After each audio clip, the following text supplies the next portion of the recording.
Pendant que vous souffrez, le fond peut aussi être une excellente fondation sur laquelle construire et sur laquelle grandir. Dans cette vidéo, Rick Rigsby va vous montrer qu'est-ce qu'il en coûte d'en vouloir dans la vie. Et petite parenthèse, préparez votre paquet de mouchoirs parce que j'entendais Ludo qui travaillait sur le montage et je crois qu'il pleurait. Mon père prenait son déjeuner ici à l'académie. Il devait être au travail à 5 heures. On vivait à l'avenue Louisiana, qui se trouve à 15 minutes d'ici. Ma mère disait que pendant environ 20 ans, mon père quittait la maison à 3h45 du mat. Un jour, elle lui a demandé « Pourquoi papa ?» Il a répondu « Peut-être que l'un de mes enfants me surprendra en train d'agir avec excellence. J'aimerais partager 2 choses avec vous. » Aristote a dit « Vous êtes ce que vous faites avec répétition. » Du coup, l'excellence doit être une habitude, pas une action. N'oubliez jamais ça. Je sais que vous êtes fort. Je sais que vous êtes en condition pour naviguer, mais rappelez-vous toujours d'être gentil. Toujours. N'oubliez jamais ça. N'embarrassez jamais maman. Ouais, si maman n'est pas heureuse, personne n'est heureux. Si papa n'est pas content, tout le monde s'en fout. Ça, je peux vous le dire. Leçon suivante. Une leçon d'un cuisinier, qui est là-bas vers le stand. Fils, sois certain que la serviette de ton servant soit plus grande que ton ego. J'aimerais vous rappeler quelque chose à vous les diplômés. L'ego est l'anesthésiant qui allège la douleur de la stupidité. Si vous avez une personne proche à qui vous souhaitez envoyer cette phrase, laissez-moi la répéter. L'ego est l'anesthésiant qui allège la douleur de la stupidité. La fierté est le fardeau d'une personne stupide. Vous ne serez jamais un bon compagnon de bord. Vous ne serez jamais un excellent directeur. Vous ne serez jamais un bon coéquipier, s'il ne s'agit que de vous. Vous ne serez jamais un bon superviseur ou un conseiller, s'il ne s'agit que de vous. Vous ne serez jamais un bon employé, s'il ne s'agit que de vous. John Wooden était coach de l'équipe de basket de UCLA. C'était son métier, mais sa vocation était d'impacter les gens. Avec tous ses championnats nationaux, devinez ce qu'il faisait lorsqu'on le trouvait au milieu de la semaine. Il allait dans le placard, il attrapait un balai et nettoyait le sol de sa propre salle de gym. Vous voulez avoir un impact? Trouvez un balai. On est tous présents pour amplifier notre statut social et se présenter comme CEO, directeur. Par exemple, sur votre compte Instagram, vous pouvez mettre tout plein de belles choses à propos de vous, mais qu'est-ce que vous faites lorsque personne regarde? C'est la question que j'ai envie de vous poser parce que c'est ce qui compte le plus. Justement, cet état d'esprit de balayer votre propre salle de gym, c'est l'état d'esprit qui vous manque, à certains d'entre vous en tout cas, l'état d'esprit de tout faire. On dit qu'il faut déléguer, mais bien sûr que vous allez commencer à déléguer lorsque vous avez déjà tout fait vous-même et que vous vous mettez dans une situation où vous pouvez vous permettre de déléguer les tâches les moins signifiantes.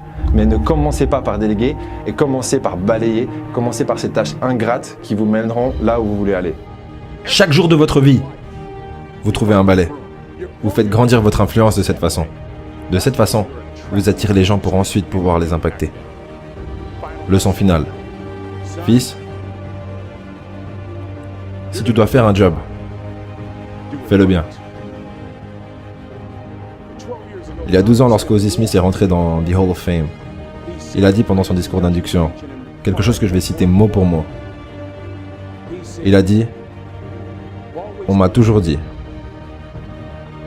à quel point je peux être médiocre. J'ai toujours été critiqué pour ma médiocrité. Mais j'aimerais vous dire quelque chose. J'ai été debout ici devant vous, devant tous ces gens, sans écouter ces mots. Mais en me disant tous les jours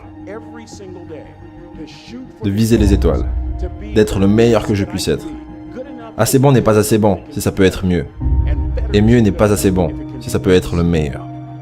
Laissez-moi continuer avec une histoire très personnelle qui, je pense, mettra tout ça en avant. La sagesse viendra à vous de la source la plus improbable qui soit, souvent à travers l'échec. Quand vous touchez le fond, souvenez-vous de ça. Pendant que vous souffrez, le fond peut aussi être une excellente fondation sur laquelle construire et sur laquelle grandir. Je ne suis pas inquiet que vous ayez du succès. Je suis inquiet que vous n'échouiez pas, de temps en temps. La personne qui sait se relever et qui continue à grandir, c'est la personne qui continuera à faire grandir son influence. Faut absolument que je vous dise quelque chose. Vos problèmes, tout le monde en a rien à foutre. Mais genre, tout le monde. Tout le monde en a rien à foutre de vos problèmes. Oh, mais elle vous répond plus. Oh, mais votre business ne marche pas comme vous voulez. Tout le monde s'en fout. Tout le monde s'en fout à un point extrême. C'est presque cruel. Et c'est important de le savoir et de l'accepter. Ça vous permettra d'aller de l'avant et de compter sur vous-même. Et ça vous donnera l'opportunité de réduire cette période ou vous agirez comme une victime lorsque quelque chose vous arrive? Dans les années 70, ils m'ont aidé à passer ce cap. Laissez-moi vous présenter quelqu'un. J'ai rencontré la femme la plus belle que j'avais jamais rencontrée. Cette femme était la plus belle femme que j'avais jamais vue de ma vie. Il y avait juste un petit problème. À cette époque, les femmes n'aimaient pas les énormes... Disons qu'elles n'étaient pas aveugles, quoi. Elles aimaient les quarterbacks et les running backs. Est-ce qu'il y a des quarterbacks et des running backs ici? Levez la main. Enfoiré. Enfin bref, donc... Nous sommes à cette soirée dansante et j'apprends que son nom est Trina Williams, de Lompoc, California. Et on était en train de danser, et on était tous excités. J'ai décidé au milieu de la danse, avec elle, que j'allais lui demander son numéro de portable. Trina était la première femme. Trina était la seule femme à l'université qui m'a donné son vrai numéro. Le jour suivant, on est allé à Baskin & Robbins, manger une glace. Mes amis n'arrivaient pas à y croire. C'était il y a 40 ans. Et mes amis n'arrivent toujours pas à y croire. On est allé à un deuxième rendez-vous, et un troisième, et un quatrième.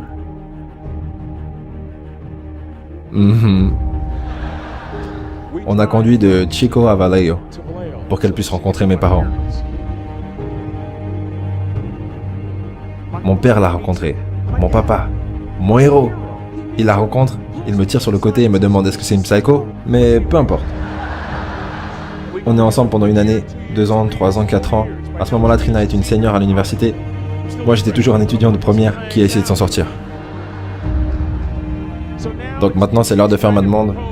Donc je parle avec son ami. On est en Californie, c'est les années 70. Donc ça doit être dehors. Il faut qu'il y ait une bougie. Vous devez aussi avoir du chocolat. Écoutez, moi je viens du ghetto. Tout ce que j'avais, c'était une bouteille de vin de ferme. C'est ce que j'avais.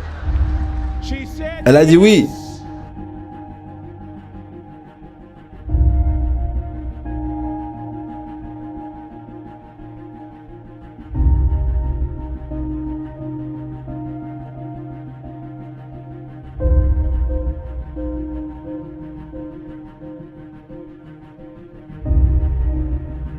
C'était le point clé. J'ai marié la femme la plus belle que j'avais jamais vue.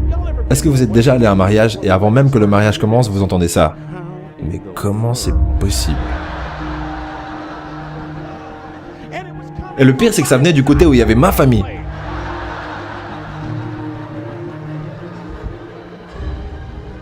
On se marie, on fait quelques enfants, et nos vies sont merveilleuses.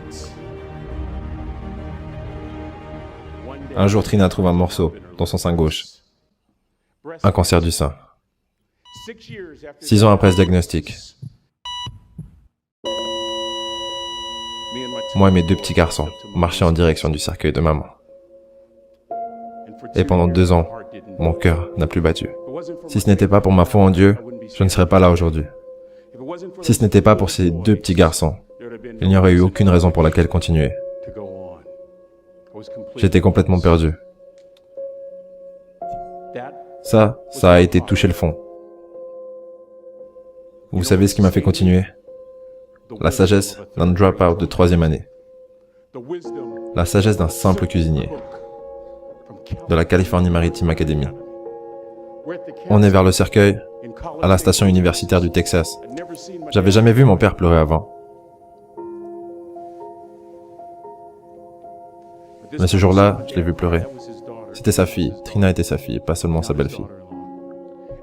Je suis juste derrière mon père, sur le point de la voir pour la dernière fois sur cette terre.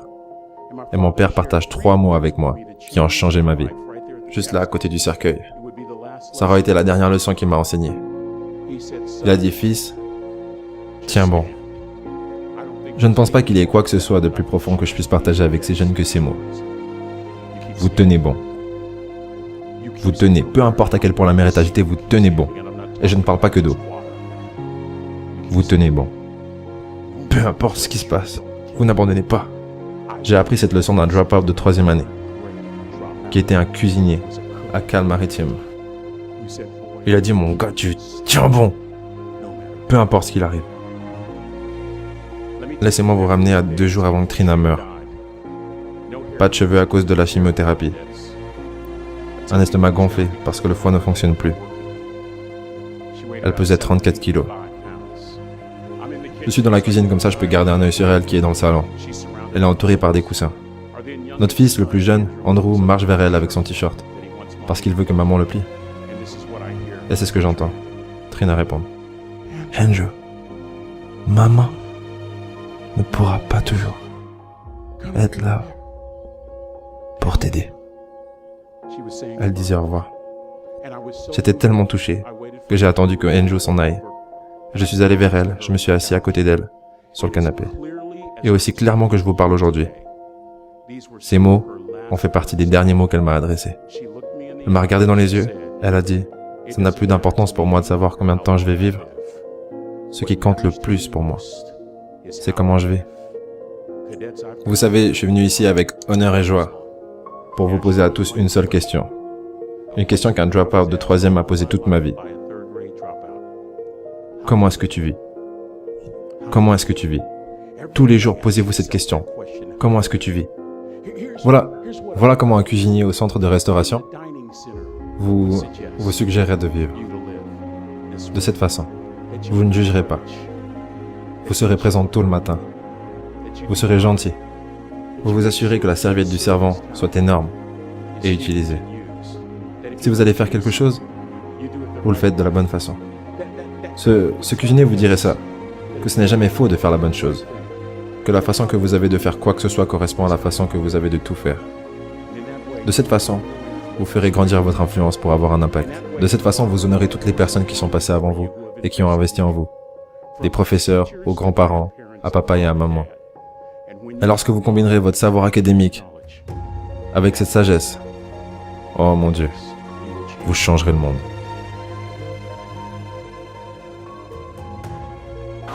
Bon, tous ceux qui ont pleuré, il n'y a pas de honte à pleurer, mais s'il vous plaît, partagez cette vidéo. Si vous avez pleuré, vous partagez cette vidéo, c'est un ordre.